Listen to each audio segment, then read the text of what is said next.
अस्सलाम वालेकुम नाज़रीन, आज की वीडियो का मौजू है विटामिन डी। विटामिन डी की कमी।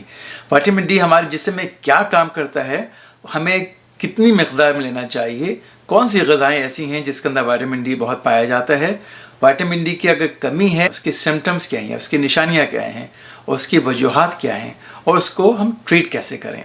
तो सबसे पहले देखें कि विटामिन डी हमें मिलता कैसे है। जब हम सूरज में होते हैं तो उसकी जो रेस की वजह से हमारे जिस्म की खाल में विटामिन डी बनना शुरू हो जाता है, वो फिर जाके लंग्स में और बाद में किडनीज में जाके जो हमारी एक्टिव फॉर्म है विटामिन डी की वो बन जाती है। और विटामिन डी का जिस्म में काम क्या है, और ये याद रखें जो भी कैल्शियम का जिस्म में काम है उसमें विटामिन डी बहुत ज़्यादा मददगार है। जो भी कैल्शियम की मेटाबॉलिज्म है और उसका फंक्शन है उसमें विटामिन डी बहुत ही एक अहम किरदार अदा करता है।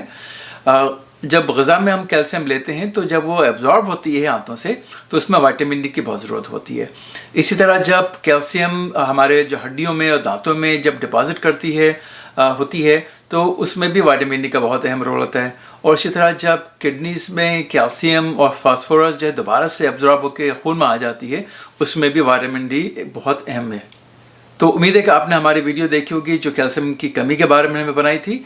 तो याद रखें जो भी कैल्शियम की कमी अगर है, जो भी उसके सिम्टम्स और निशानी हैं वो विटामिन डी की कमी की निशानियाँ भी हैं। अब आप ये देखें कि अगर विटामिन डी की कमी हो तो उसकी निशानियाँ क्या हैं, सिम्टम्स आपको कैसे महसूस होगा। तो अगर हल्की सी कमी है तो आपको मसल्स के पट्ठों में खिंचाव या दर्द या एकिंग शुरू हो जाती है, फटीग शुरू हो जाती है, काम किया तो ज़रा थकन शुरू हो गई। और बहुत ज़्यादा अगर सीवियर डेफिशिएंसी है विटामिन डी की है और फिर उसके साथ कैल्शियम की भी डेफिशिएंसी हो गई तो हड्डियों का भुरभुरापन या ऑस्टियोपोरोसिस भी हो जाती है। इसके अलावा ये बालों की ग्रोथ के लिए भी बहुत अहम किरदार अदा करता है। अच्छा, अब आप ये देखें कि हमें विटामिन डी की कितनी ज़रूरत है। ये देखें कमी की बात नहीं हो रही है, बस ये देखें कि हमारी ग़िज़ा में विटामिन डी कितनी होनी चाहिए और कौन सी ग़िज़ाओं में विटामिन डी होती है। तो जो बच्चे हैं 1 साल से कम उसमें 400 यूनिट्स हमें चाहिए रोज़ाना, और जो 1 से और 70 साल के जो लोग हैं उनको 600 यूनिट चाहिए, और 70 साल की उम्र के बाद जो हैं 800 यूनिट्स कम से कम चाहिए। अब देखें कि कौन सी ग़िज़ाएँ हैं जिसके अंदर विटामिन डी बहुत मक़दार में पाया जाता है। तो जितने भी डेयरी प्रोडक्ट्स हैं उसमें विटामिन डी होता है। दूध हो गया, मक्खन हो गया, दही है उसमें भी है, या जो फोर्टिफाइड सारे जो प्रोडक्ट्स आप आते हैं उसमें दूध भी शामिल है और साथ में इसमें ऑरेंज जूस है, उसमें भी विटामिन डी और ऐड किया हुआ होता है आमतौर पे। तो विटामिन डी के जो एक नेचुरल बिल्कुल एक बनाने का तरीक़ा है कि अगर सूरज में अगर हम 30 मिनट के में रहें कम से कम तो वो उतनी हमें मक़दार मिलना शुरू हो जाती है। लेकिन जो जितने भी स्किन के स्पेशलिस्ट हैं उनकी रिकमेंडेशन ये है कि आप सूरज की, क्योंकि उसके अलावा और भी नुकसानात हैं जैसे स्किन की सेल्स में कैंसर वगैरह भी शुरू हो सकता है, तो वो रेकमेंड नहीं करते कि आप विटामिन डी बनाने के लिए सन में जाके या सूरज के नीचे आधे घंटे या 1 घंटे में खड़े हो जाएं। अब आप ये देखें कि विटामिन डी की अगर कमी है तो उसकी वजूहात क्या हैं। तो सबसे बड़ी तो वजह ये है कि अगर आपकी ग़िज़ा में विटामिन डी कम है, या एक आप जैसे घर के अंदर ही काम कर रहे हों और कोई सूरज का जो एक्सपोजर है, सूरज का आप नीचे का अगर काम नहीं कर रहे हैं, ख़ासतौर जैसे सर्दियाँ हैं या जहाँ बादल बहुत रहते हैं तो उसमें कमी होती है। दूसरे ही कि अगर जिसको कहते हैं मेल एब्जॉर्प्शन है, यानी कि आपकी आंतों में किसी वजह से भी जो भी ग़िज़ा में है विटामिन डी वो एब्जॉर्ब नहीं हो पा रहा है। बहुत सी आंतों की बीमारियां ऐसी हैं जैसे क्रोन्स डिजीज़ है, अल्सरेटिव कोलाइटिस है, और बहुत सी इस तरह की बीमारियां हैं उसके अंदर विटामिन डी एब्जॉर्ब नहीं होता है। इस तरह बहुत सी जो किडनी की जो प्रॉब्लम है जिसे क्रॉनिक किडनी डिजीज़ भी कहते हैं उसमें भी विटामिन डी की कमी हो सकती है।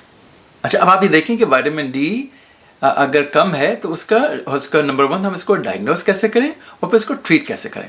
तो जो आसान से उसका एक ब्लड टेस्ट होता है, इसमें विटामिन डी टेस्टिंग होती है, उसमें अगर आपकी लेवल 20 से कम है तो वो उसकी विटामिन डी की कमी है।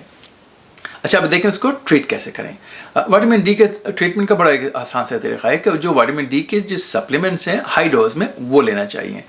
तो अगर आपकी एक दफ़ा विटामिन डी की कमी हो गई है तो उसमें आपको कम से कम 50,000 यूनिट्स लेने चाहिए D2 के।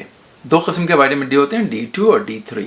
तो D2 जो है वो उसके 50,000 यूनिट्स लें हर हफ्ते एक दफ़ा 8 हफ्ते के लिए। दूसरा तरीका ये कि आप जो 6,000 यूनिट्स लें विटामिन D3 के रोज़ाना, और वो भी 8 हफ्ते के लिए। اور جب ایک دفعہ آپ کی لیول دوبارہ نارمل ہو جائے تو اس کے بعد یہ کہ کم از کم آپ کو 1500 سے لے کے 2000 یونٹس روزانہ لینا ہوتے ہیں.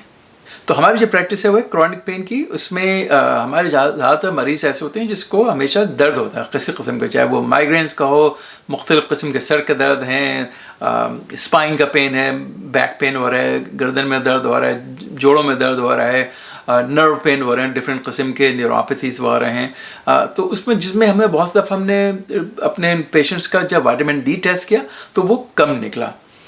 تو اب حالانکہ یہ ریسرچ یہ ثابت نہیں کرتی کہ جتنے بھی ساری جو بیماریاں ہیں اس کے اندر وائٹامن ڈی کی کمی کی وجہ سے ہی یہ سب ان کو درد ہوتا ہے، لیکن ہمارے اپنی جو پریکٹس ہے اس کے اندر تجربہ یہ ہے کہ بہت سے لوگوں میں وائٹامن ڈی کی کمی ہوتی ہے، اور جب وائٹامن ڈی ہم اس کو ریپلیس کر دیتے ہیں تو ان کا درد تھوڑا بہتر ہو جاتا ہے، ختم نہیں ہوتا ہے لیکن ذرا اس میں کمی آ جاتی ہے. تو امید ہے کہ آپ کو آج کی ویڈیو پسند آئی ہوگی. تو اگلی ویڈیو تک ڈاکٹر اعجاز نقوی کو اجازت دیجیے. خدا حافظ.